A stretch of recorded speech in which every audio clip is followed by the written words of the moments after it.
민수기 13장은 가나안 정탐꾼 이야기를 다루고 있습니다. 하나님은 모세에게 하나님이 주시는 가나안 땅을 정탐하도록 사람을 보내라고 명령하십니다.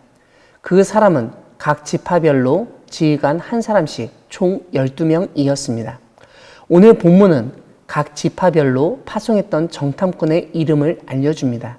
르벤 지파에서는 삼무아, 시몬 지파에서는 사밧, 유다 지파에서는 갈렙, 이사갈 지파에서는 이갈, 에브라임 지파에서는 호세아 즉 여호수아, 베냐민 지파에서는 발디, 스불론 지파에서는 갓디엘, 므낫세 지파에서는 갓디, 단 지파에서는 암미엘, 아셀 지파에서는 스둘, 납달리 지파에서는 나비, 갓 지파에서는 그우엘입니다.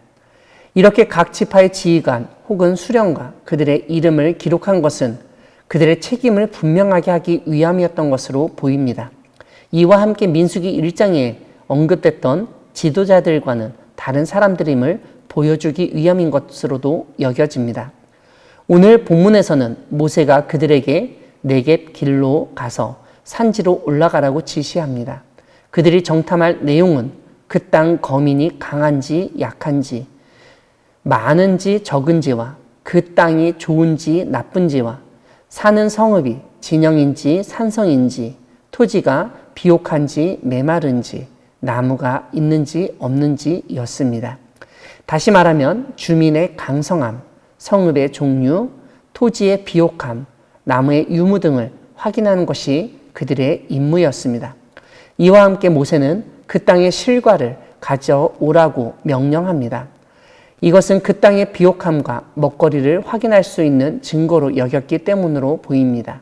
오늘 본문은 그래서 12명의 정탐꾼이 신광야로부터 하맛 어기 르홉으로 네겝에서 헤브론에 이르기까지의 정탐길을 설명하고 있습니다.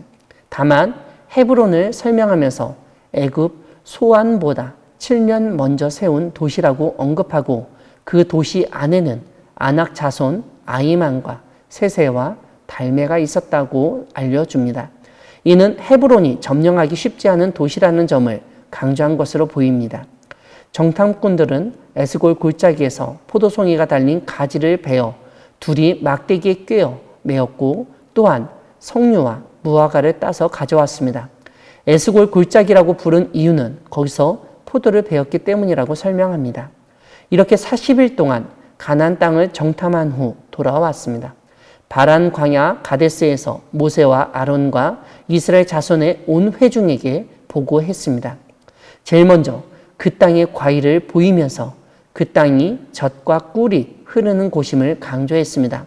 하지만 그 땅 거주민이 너무 강하고 성읍이 견고하고 힘이 크고 그뿐만 아니라 아낙 자손도 있다고 알렸습니다. 이와 함께 거주민들을 족속별로 분류하고 그들이 어느 지역을 중심으로 살고 있는지도 자세히 보고했습니다. 아말렉인은 남방 땅에, 헷인과 여부스인과 아모리인은 산지에, 가나안인은 해변과 요단가에 거주하고 있다고 말했습니다. 가나안 땅에 이렇게 다양한 족속이 살고 있으며 성읍이 견고하고 아낙 자손까지 있다고 하니 백성이 동요했던 것 같습니다.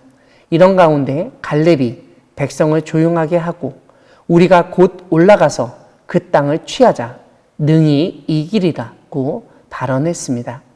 그렇지만 갈렙과 함께 정탐했던 나머지 사람들은 우리는 능히 올라가서 그 백성을 치지 못하리라. 그들은 우리보다 강하니라고 반대의 의견을 냈습니다. 그뿐만 아니라 그 정탐한 땅을 거주민을 삼키는 땅이라고 악평했습니다.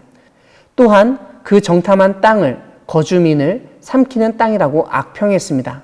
그뿐만 아니라 모든 백성은 신장이 장대한 자들이며 네피림 후손인 아낙 자손의 거인들을 보았다고 하면서 이스라엘 사람은 그들에게 메뚜기와 같다고까지 말했습니다.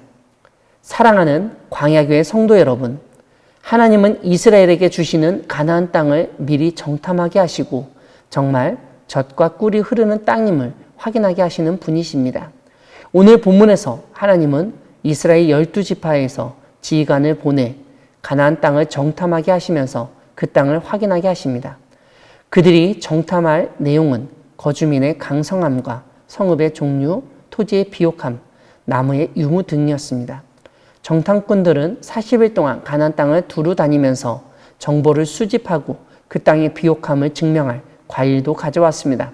그런데 정탐꾼들이 돌아와서 모세와 이스라엘 백성 앞에서 보고할 때 문제가 생겼습니다. 그 땅이 하나님이 말씀하신 것처럼 젖과 꿀이 흐르는 땅이긴 한데 그 거주민이 너무 강성하고 성읍도 견고해서 점령하기가 불가능하다는 것입니다. 이에 더해서 네피림의 후손으로 여겨졌던 아낙 자손의 거인들까지도 그 땅에 산다고 보고해 이스라엘 백성들은 두려워하고 실망이 컸던 것으로 보입니다. 여기서 우리는 정탐꾼들이 자신이 본 그대로 보고한 것을 알 수 있습니다. 그런데 그 땅을 정탐한 사람들이 잊어서는 안 되는 것이 있는데 다름 아니라 하나님이 그들에게 그 땅을 주시겠다고 약속하셨다는 사실입니다. 이러한 사실을 잊지 않고 있었던 유일한 정탐꾼이 바로 갈렙이었습니다. 그는 다른 사람들의 부정적 보고와 악평에도 불구하고 그 땅을 차지할 수 있다고 주장했습니다. 이스라엘의 신체적인 능력으로는 그 땅의 거주민들의 전쟁 상대가 될 수 없었는데 상식에 벗어나게 싸워서 이길 수 있다고 갈렙이 주장한 이유가 무엇일까요? 다름 아니라 하나님은 능히 그렇게 하실 수 있는 분이라는 믿음 때문이었습니다. 오늘날 우리는 너무 합리적이고 상식적인 이해에 익숙해져 있어서 모든 것을 다 계산적으로 처리하려고 할 때가 있습니다. 그러다 보니 어느 순간 우리가 하는 일들이 믿음하고는 아무런 상관도 없이 일반인들과 차별성이 없는 것처럼 되어버렸습니다. 이러한 때 오늘 성경 이야기를 통해서 하나님은 우리가 갈렙과 같이 하나님의 약속을 믿고 믿음으로 담대히 나아가야 함을 일깨우십니다. 나머지 정탐꾼들처럼 눈에 보이는 것만을 믿고 그것을 강조하는 것이 아니라 우리의 눈에 보이지 않지만 약속을 반드시 지키시는 하나님을 의지하며 나아가는 우리 모두가 되기를 소망합니다. 아멘.